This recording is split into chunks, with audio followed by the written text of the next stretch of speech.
Davi está chorando amargamente a morte do seu filho Absalão. Absalão. Uma notícia difícil. Como um pai reage diante de uma catástrofe? A coisa perdeu o controle. De alguma maneira, Davi, o grande guerreiro, agora não sabe o que fazer. E aí o texto, 2 Samuel capítulo 19, vai mostrar um pouco desse coração de Davi, que se levanta no meio da dor para cumprir as suas obrigações reais. Foram dizer a Joabe que Davi chorava amargamente a morte de Absalão. E aquele dia de vitória, se transformou em dia de luto, à medida em que a notícia se espalhava pelo exército de que o rei chorava pela morte do filho.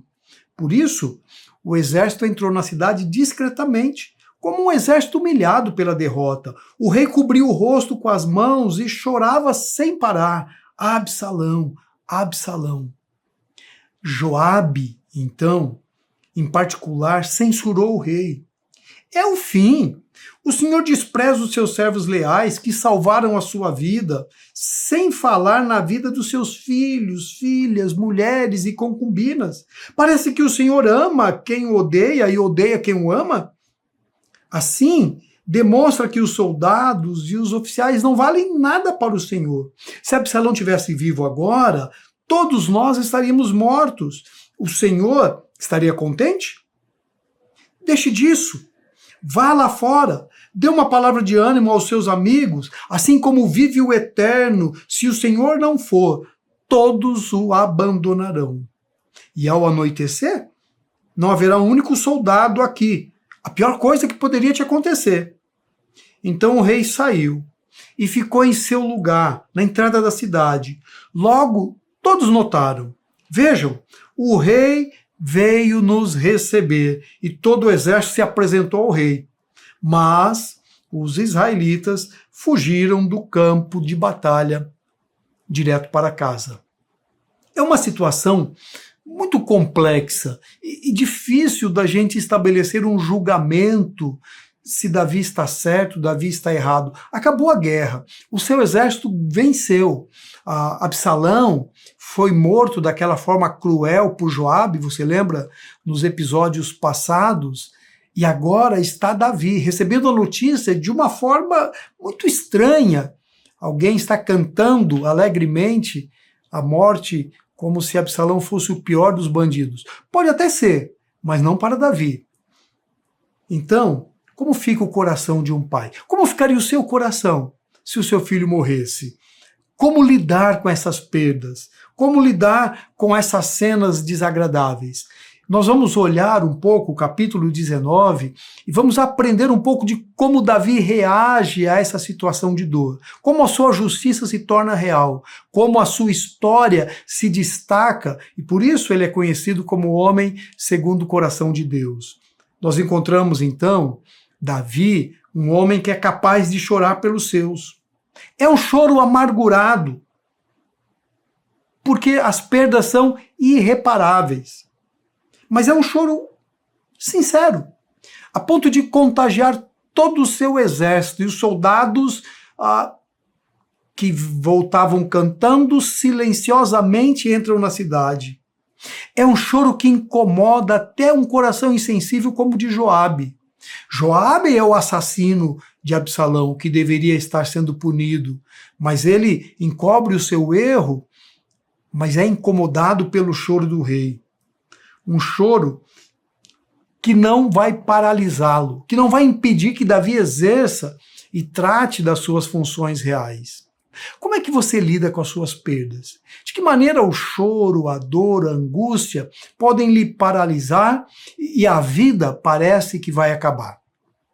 Então, nós vamos olhar para esse capítulo e perceber em cada episódio uma reação diferente de Davi.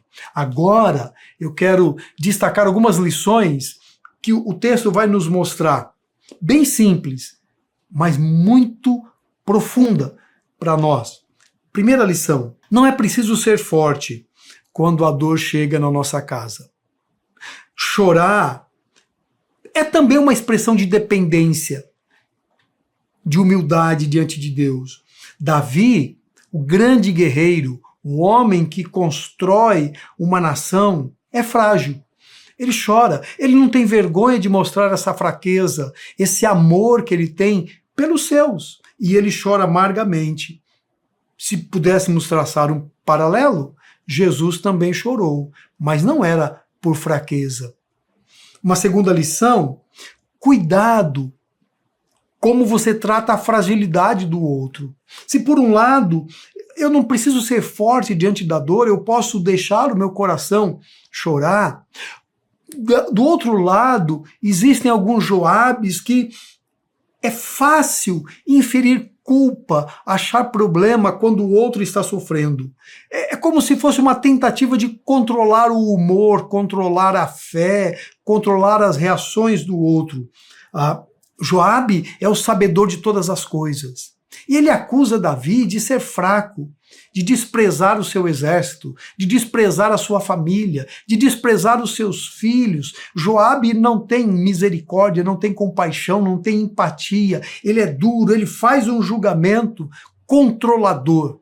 Um homem que quer de toda maneira dominar o reino, dominar a Davi, assim como ele fez com Absalão e agora o matou. Cuidado como a maneira como você trata pessoas que têm as suas fragilidades expostas. É preciso um olhar de compaixão. É preciso um olhar que se compadeça do outro. Não foi o caso de Joabe. E a terceira lição, talvez a mais difícil, é não deixe que o choro paralise a sua vida e lhe trave. Alguns, diante da perda, querem eternizar a dor. Vou chorar eternamente. A minha vida perdeu a razão de ser. Não tenho mais sentido de viver. Para que eu vou? Já não tenho mais o fulano, já não tenho mais o ciclano.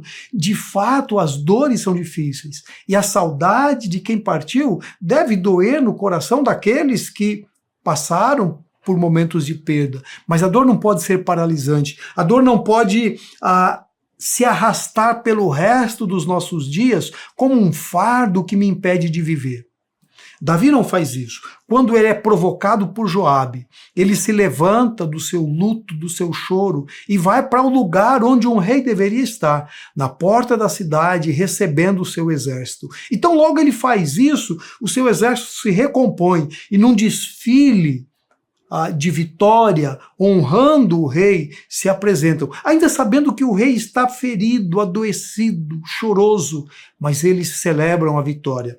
Com relação a Davi, talvez a gente vá lembrar de um texto que ele diz: a tua graça é melhor do que a vida. É assim que o salmista narra: meus lábios te louvam, ainda que a dor seja forte. O choro pode bater, e eu não devo tratar o outro desprezando por conta das suas limitações. Mas, finalmente, não deixe que a dor seja o Deus da sua vida. Volte a exercer as suas funções. Vamos ver isso nos próximos episódios. Mas aqui eu preciso orar dizendo: Deus, me ajude a lidar com as minhas limitações, com as minhas dores e confiar na tua graça e continuar. E agora? Absalão está morto, Davi recebe a notícia, assume o seu papel, mas ele volta a ser rei? O que vai acontecer? No próximo episódio.